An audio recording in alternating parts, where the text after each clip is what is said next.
اهدنا الصراط المستقيم. الحمد لله وكفى والصلاة والسلام على خاتم الرسل وسيد الأنبياء وعلى آله وأصحابه الأتقياء. أما بعد فأعوذ بالله من الشيطان الرجيم. بسم الله الرحمن الرحيم. قل أرأيتم إن أهلكني الله ومن معي أو رحمنا فمن يجير الكافرين من عذاب أليم. قل هو الرحمن آمنا به وعليه توكلنا فستعلمون من هو في ضلال مبين. قل أرأيتم إن أصبح ماؤكم غورا فمن يأتيكم بماء معين. قل أرأيتم، آپ فرما دیجئے کیا دیکھا تم نے، یعنی مجھے بتاؤ، ان اہلکنی اللہ ومن معی او رحمنا، اگر ہلاک کرے اللہ مجھے اور جو میرے ساتھ ہیں انہیں، یا رحم کرے ہم پر، فمن یجیر الکافرین من عذاب علیم، پس کون پناہ دے گا کافروں کو دردناک عذاب سے. قل هو الرحمن آمنا به وعلیہ توکلنا، آپ فرما دیجئے وہی رحمان ہے، ہم ایمان لائے اس کے ساتھ اور اسی پر ہم نے بھروسہ کیا. فستعلمون من هو فی ضلال مبین، پس ان قریب تم جان لوگے کون واضح گمراہی میں ہے. قل، آپ فرما دیجئے، ارائیتم، مجھے یہ تو بتاؤ، ان اصبح ماؤکم غورا، اگر ہو جائے تمہارا پانی خشک، فمن یأتیکم بماء معین، پس کون ہے جو لائے تمہارے پاس صاف ستھرا پانی. سبحان ربک رب العزت عما یصفون وسلام علی المرسلین والحمد للہ رب العالمین. اللہم صل علی محمد وعلی آل محمد كما صليت على إبراهيم وعلى آل إبراهيم إنك حميد مجيد. اللهم بارك على محمد وعلى آل محمد كما باركت على إبراهيم وعلى آل إبراهيم إنك حميد مجيد. معزز سامعین، سورۃ الملک کا دوسرا رکوع آیت نمبر 28، 29 اور 30 آپ کے سامنے بیان کی ہیں. اللہ رب العزت ان کے مطابق صحیح بیان کی توفیق عطا فرمائے. آمین. اور ہمیں قرآن و سنت پر عمل کرنے کی توفیق عطا فرمائے. آمین. سورۃ ملک کا عنوان آپ نے سنا، تبارک الذی بیدہ الملک، برکتیں دینے والی ذات اللہ کی ہے جو ہر چیز کا بادشاہ ہے، ہر چیز کا مالک و مختار ہے. اس پر اللہ تعالیٰ نے عقلی دلائل ارشاد فرمائے. آسمان کو دیکھو، آسمان پہ چمکتے ستاروں کو دیکھو، زمین کو دیکھو، زمین میں لہلہاتے کھیتوں اور فصلوں کو دیکھو، اور زمین کے چپے چپے پہ نگاہ دوڑاؤ، فضا میں اڑتے پرندوں کو دیکھو، اور خود اپنے وجود پہ غور کرو. ہر چیز تمہیں یہ بتا رہی ہے اس کا کوئی شریک نہیں ہے، اور ساری بادشاہت ایک اللہ ہی کے ہاتھ میں ہے. قدرتوں والا، رحمتوں والا اور برکتوں والا صرف اللہ ہی ہے.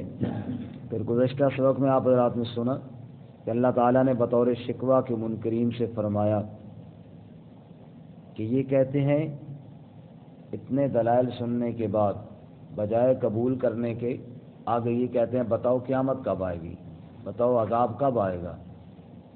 تو اس کے جواب میں فرمایا کہ اس کا علم اللہ کے پاس ہے، جب یہ عذاب آ جائے گا تو ان کے چہرے بگڑ جائیں گے اور ان کے چہرے مرجھا جائیں گے، اور ان سے کہا جائے گا یہی وہ عذاب ہے جس کو تم جلدی بلایا کرتے تھے۔ اور آج کے سبق میں اللہ فرماتے ہیں کہ ان سے کہہ دیجئے، اے میرے محبوب صلی اللہ علیہ وسلم، ان سے کہہ دیجئے، یعنی ایک تبلیغ کا طریقہ اللہ نے بتایا، ان سے یوں کہیے کہ میرے اوپر اللہ تعالیٰ مجھے سزا دے، رحم کرے، وہ میرا حساب ہے، تم سوچو تمہارے اوپر اللہ کا عذاب آئے گا، تمہیں کون بچائے گا؟ مقصد یہ ہے کہ کبھی سوچ بھی لیا کرو، ضد سے ہٹ کے دل دماغ کو صاف کر کے کبھی بندے کو سوچ بھی لینا چاہیے کہ میں اپنی ضد کو چھوڑ کر یہ تو سوچوں کہ جس کی میں مخالفت کر رہا ہوں ہو سکتا ہے وہ اللہ کے ہاں بخشا جائے اور میں نہ پکڑا جاؤں کہیں۔ اس بارے میں کبھی سوچا ہے تم نے؟ فرمایا کہ کبھی انسان کو یہ بھی سوچ لینا چاہیے، ضد کو چھوڑ کر اللہ نے توفیق عطا فرمائے۔ قل ارأیتم کا معنی تو یہ کیا تم نے جو دیکھا ہے، مطلب یہ ہوتا ہے کہ مجھے بتاؤ، جیسے بندہ کہتا ہے نا تم نے دیکھا کوئی ایسا بندہ، مطلب یہ کہ ہے تو کوئی مجھے بھی بتاؤ یار۔ قل ارأیتم، آپ فرما دیجئے مجھے بتاؤ، ان اہلکنی اللہ ومن معی، اگر ہلاک کرے اللہ مجھے اور جو میرے ساتھ ہیں ان کو، اور رحمنا، یا ہم پر رحم کرے، یعنی ہمارا معاملہ وہ ہمارے اوپر چھوڑو، اللہ پر چھوڑو کہ اللہ ہمیں سزا دے، اللہ ہمیں معاف کرے، رحم کرے۔ تم اپنے بارے میں کبھی سوچا تم نے؟ فَمَن يُجِيرُ الْكَافِرِينَ مِنْ عَذَابٍ أَلِيمٍ، بس کون پناہ دے گا کافروں کو دردناک عذاب سے؟ جب اللہ کی پکڑ آ گئی تو پھر کون بچائے گا؟ کبھی اس بارے میں غور کیا تم نے؟ جب جس پر اللہ کی پکڑ آئی ہے اس کو پھر بچا کوئی نہیں سکا، چاہے وہ حکومت والا تھا، چاہے وہ تخت و تاج کا مالک تھا، چاہے مال و دولت کا مالک تھا۔ اللہ تعالیٰ قرآن میں بیان کرتے ہیں 20ویں پارے سورۃ القصص میں قارون کا واقعہ۔ اللہ فرماتے ہیں فَخَسَفْنَا بِهِ وَبِدَارِهِ الْأَرْضَ، وہ قارون خزانوں کا مالک، وہ مال پیسے کا مالک، بڑے خزانوں کا مالک، ایک دن نکلا فخرج علی قومی فی زینتہ، بڑی زینت کے ساتھ نکلا، بڑی ٹھاٹھ کے ساتھ نکلا، لاؤ لشکر آگے پیچھے لگے ہوئے ہیں، ہٹو بچوں کی صدا لگی، ہٹو بھائی راستہ خالی کرو، قارون کی سواری آ رہی ہے۔ شاعر کہتا ہے غرور تھا نمود تھی، ہٹو بچوں کی تھی صدا، غرور تھا نمود تھی، ہٹو بچوں کی تھی صدا، پر کیا پوچھئے آج لحد کا بھی پتہ نہیں، آج نام و نشان قبر کا بھی کسی کو پتہ نہیں کہ اس کی قبر کہاں پہ ہے۔ فخرج علی قومہ فی زینتہ، لاؤ لشکر کے ساتھ بڑی زینت اور ٹھاٹھ کے ساتھ نکلا، اتنا اس کا زیب و زینت اور لشکر اور اتنے اس کا یعنی ہاں ہو ہلا گلا۔ قال الذین یریدون الحیاۃ الدنیا یا لیت لنا مثل ما اوتی قارون انہ لذو حظ عظیم، کہ اس کے یہ ٹھاٹ باٹ دیکھ کر لوگ حسرت کرنے لگ گئے، کاش اس میں سے کچھ حصہ ہمیں بھی مل جاتا، کتنی عزت ہے اور کتنی شان سے جا رہا ہے۔ لیکن اللہ کریم کا عذاب اس کی انتظار اور طاق کے اندر تھا۔ اللہ فرماتے ہیں اسی مجمع میں انہی لوگوں کے سامنے جب وہ زینت اور ٹھاٹ کے ساتھ گھوم رہا تھا، فخسفنا به وبدارہ الارض، ہم نے زمین کو حکم دیا پکڑ لے اس میرے باغی کو، پکڑ لے اس سرکش کو، اور زمین نے قارون کو پکڑ لیا، دھنسنا شروع ہو گیا زمین کے اندر۔ اللہ جواب میں فرماتے ہیں ما کان لہ من فئۃ ینصرونہ من دون اللہ، چیختا رہا چلاتا رہا، پورا لشکر مل کے سامنے کھڑا تماشا دیکھتا رہا، کسی کی جرت نہ ہوئی کہ اللہ کے عذاب سے قارون کو بچا سکے۔ یہی بات اللہ فرماتے ہیں فَمَن يُجِيرُ الْكَافِرِينَ من عذاب علیم، کبھی سوچا تم نے جب اللہ کی پکڑ آئے کون بچانے والا ہے، کون پناہ دینے والا ہے، کون چھڑانے والا ہے؟ نہ لو لشکر کام آئیں گے، نہ اپنے بیگانے کام آئیں گے، نہ دوست احباب کسی کے کچھ کام آئیں گے۔ اپنے بھی بعض دفعہ قرآن بیان کرتے مثالیں اللہ نے دی ہیں، یہ ہمیں سمجھانے کے لیے دی۔ فقصص القصص لعلہم یتفکرون، اے میرے محبوب صلی اللہ علیہ وسلم لوگوں کو یہ واقعات سناؤ تاکہ یہ غور و فکر کریں۔ نوح علیہ السلام کشتی میں بیٹھ جاتے ہیں، بیٹے کو کیا کریں، یا بنی ارکب معنا، بیٹے آ جا تو بھی ہمارے ساتھ کشتی میں بیٹھ جا۔ اب ایک منٹ کے لیے بتائیے بچانا چاہتے تھے یا نہیں بچانا چاہتے تھے؟ بچانا چاہتے تھے، تبھی تو بلا رہے ہیں یا بنی ارکب معنا، بیٹے آ جا تو بھی ہمارے ساتھ سوار ہو جا، ولا تکن مع الکافرین، کافروں کا ساتھ نہ دے، ادھر آ جا۔ بیٹا جواب میں کہنے لگا، اس کے دماغ پہ پورا بھوت سوار ہے، ساوی الی جبل یعصمنی من الماء، بابا میں پہاڑ پہ چڑھ رہا ہوں، وہاں تو پانی نہیں پہنچے گا، میں بچ جاؤں گا۔ باپ بیٹے کو سمجھا رہا ہے، بیٹا آگے نہیں مان رہا۔ وحال بینہما الموج فکان من المغرقین، پانی کی جو موج اٹھی نوح علیہ السلام کے سامنے ان کے بیٹے کو اللہ نے غرق کر دیا۔ اللہ تعالیٰ کی پکڑا ہے، پھر کون بچانے والا؟ کوئی چھڑانے والا کوئی نہیں ہے۔ پیغمبر بھی دعائیں کر رہے ہیں، اللہ نے منع کر دیا، اے نوح پھر سوال نہ کرنا۔ تو اللہ فرماتے فَمَن يُجِيرُ الْكَافِرِينَ مِنْ عَذَابٍ أَلِيمٍ، کون ہے کافروں کو جو بچائے گا دردناک عذاب سے؟ جب میری پکڑ آ جائے گی پھر کون ہے بچانے والا؟ پھر فرعون لشکر سمیت جا رہا ہوگا، نہیں چھوڑیں گے موسیٰ اور اس کے ساتھیوں کو۔ پوری بنی اسرائیل بھاگ رہی ہے مصر سے، کیوں ان کو جرت ہوئی؟ ہم جا کر پکڑ کے لائیں گے۔ وَإِنَّهُمْ لَنَا لَغَائِظُونَ، یہ خامخواہ میں غصہ انہوں نے دلا دیا، اب تو ہم ان کو نہیں چھوڑیں گے۔ اللہ فرماتے ہیں آ جا۔ جب موسیٰ علیہ السلام دریا سے پار ہوئے، موسیٰ علیہ السلام نے پیچھے مڑ کر دیکھا، پانی تو رکا ہوا ہے، چل نہیں رہا۔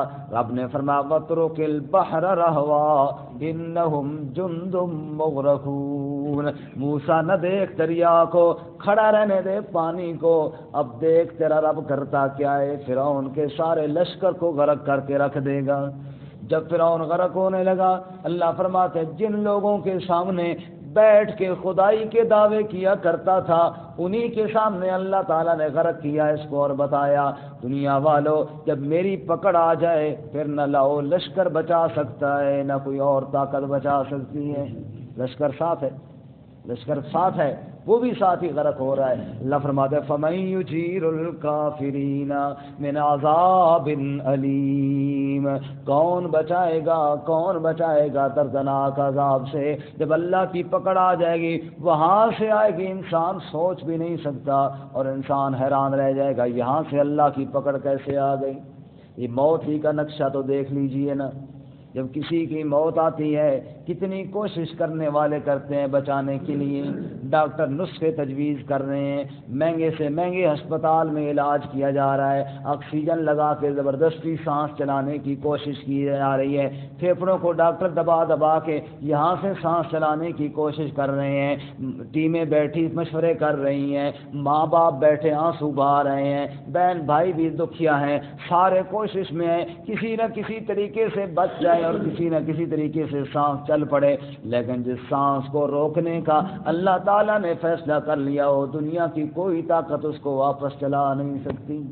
سورۃ الواقعہ میں اسی بات کو اللہ فرماتے ہیں نا فَلَوْلَا إِذَا بَلَغَتِ الْحُلْقُومَ وَأَنْتُمْ حِينَئِذٍ تَنْظُرُونَ وَنَحْنُ أَقْرَبُ إِلَيْهِ مِنْكُمْ وَلَكِنْ لَا تُبْصِرُونَ، اے بندے جب تمہاری روح حلق کو پہنچ جاتی ہے، ہم اللہ فرماتے ہیں ہم تمہارے زیادہ قریب ہوتے ہیں، باقی سارے بیٹھے دیکھ رہے ہوتے ہیں، پھر جب ہم روح کو کھینچ لیتے ہیں تب اللہ کریم چیلنج کر کے فرماتے ہیں ترجعون ترجعونها ان کنتم صادقین.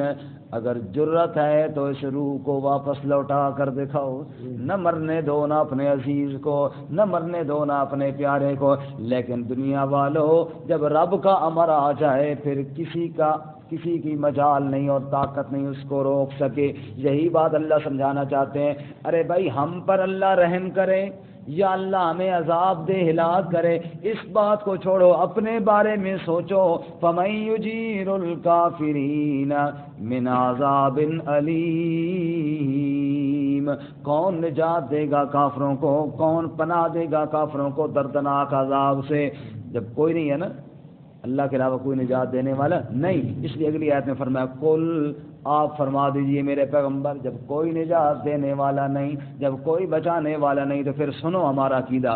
هو الرحمن آمنا به, وہی رحمان ہے, ہم اسی پر ایمان لائے ہیں. سبحان اللہ, سبحان اللہ, سبحان اللہ. قل هو الرحمن آمنا به, وہی رحمان, اسی پر ہم ایمان لائے.